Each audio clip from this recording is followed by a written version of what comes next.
में हम एतऽ नामांकन दाखिल केलिए यऽ और अहाँ सबके बुझल है कि स्टेडियम के मुद्दा हो, अस्पताल के मुद्दा हो, तमाम मुद्दा पे हम सब मुखर छी। और वर्तमान में कोनो भी घटक दल हो, चाहे वो घमंडिया इंडिया अलायंस हो या अहाँ के एनडीए अलायंस हो, सब गारंटी मांग रहा है, लेकिन एतऽ के स्थानीय गारंटी कोई नहीं दे रहा है।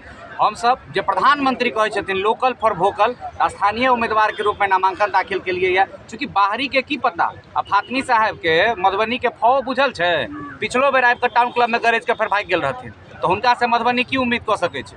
और रहलै अशोक बाबू, तो पेट्रोल पंप पर टांग चढ़ेला से मधुबनी चले छै। यही सिखबै लेल हम सब चुनाव मैदान में एलिए, बाकी जनता जनार्दन के आदेश रहते जो रहते स्वीकार। आपके समर्थक कह रहे हैं बाहरी भगाओ और अपने यहाँ के लाओ, तो क्या इस पर बोलना चाहेंगे, ऐसा क्यों बोल रहे हैं? ठीके न कहि रहल छथि, घर छै मधुबनी आ जे दुनू उम्मीदवार छथि, जे अपना आप के राष्ट्रीय पार्टी के उम्मीदवार कहि रहल छथि, राष्ट्रीय अलायंस के उम्मीदवार, हुनकर घर छै मधुबनी। मधुबनी के जे लोकसभा क्षेत्र में जे केवटी अबै छै, जाले